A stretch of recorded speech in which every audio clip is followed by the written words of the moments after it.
a mixed bag of data in this with these jobs numbers.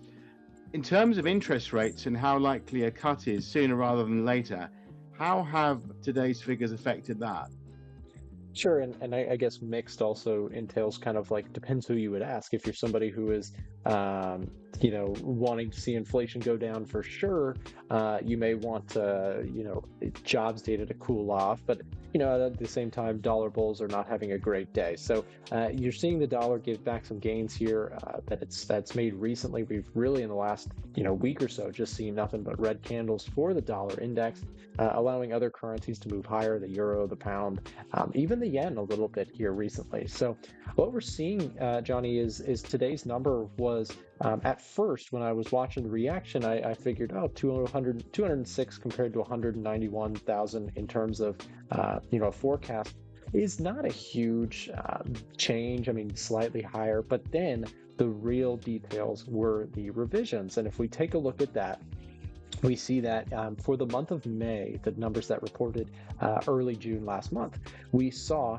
a 272,000 jobs print, which was pretty strong. And then we see today it get revised down to 218. That is where the real slowdown in jobs materialized today. And once that hit the floor, markets really reacted. We saw gold much higher today, stocks continued to push higher, and the dollar moved lower. I think what also we have to add to this story is that the unemployment rate also ticked up. We were at 4% and we were expected to stay at 4%. We actually ticked up to 4.1%. And certainly that, now that we're in the fours, it's going to just be on the radar of the Federal Reserve. And you mentioned, the rate cut story. This is definitely a progress thing for the rate cut story because, just before jumping on this call with you, Johnny, I was looking at the Fed Watch tool, and we saw with the Fed Watch tool, expectations for rate cuts this year have actually just slightly teetered into the 2 as a base case rather than 1. So before this week, we were kind of hovering around 1 rate cut in September, but now it seems like by the December 18th meeting, there is a slightly outsized chance that we actually see 2 rate cuts, whether that is in the September and then November meeting or September and December meeting, we'll have to see. But adding some interesting flair to the election year because it is going to look like we're going to get rate cuts most likely pre-election here in the U.S. Yeah, and certainly these numbers are what the Fed wanted to see. I think the wages growth under 4%, I know the Fed wants to see it in the 3s, but that does help, doesn't it, considerably, because it's all very well unemployment ticking up, but wages are a big factor in inflation. And as you said, it looks like possibly 2 rate cuts between now and the end of the year. So overall, a fairly positive assessment?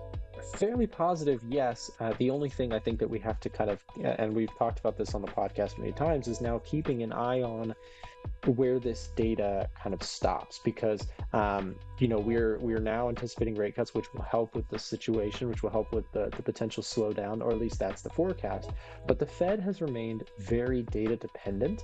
And one kind of criticism you could give with data dependent is data dependent usually means lagging a lot of the data that is coming in. So if you're waiting for something to show you signs that you need to rate cut, it could be too late. So it will be interesting. And I think that, for me, Johnny, one thing that I would note is that on today, we see commodities like gold and silver moving much higher. Meanwhile, stocks are moving just modestly higher. To give you some numbers, we're up at the time of recording 0.75% on gold and 1.3% on silver. And the reason I bring that up is that, silver and gold oftentimes will move higher in anticipation for economic concern, right? So if we're going to see rate cuts as well as maybe, where do we end on this data slowdown number? There's a bit of a base case or a bit of a case for gold and silver to actually see appreciation. So again, noting that the stock market is flat on the day. Meanwhile, that safe haven that is gold is moving higher here today shows you a little bit about how the market's feeling. The stock market's been ripping higher. They are excited about rate cuts, but there may be a flavor in there of well, is the Fed going to wait too long to cut rates? Still, we'll have to see. But again, today's data definitely in favor of the people looking for rate cuts. If you enjoyed this video from the Market Insights Market Pulse podcast, you can listen to the full episode by clicking the link down below in the description. You can find us on your favorite podcasting apps, and again, we post several times a week, so if you're looking for market updates throughout the week, this is the place to be. Whether you're in the car on the way to work or something like that, make sure to tune in to get the latest. Thank you very much for watching. We'll see you on the next one.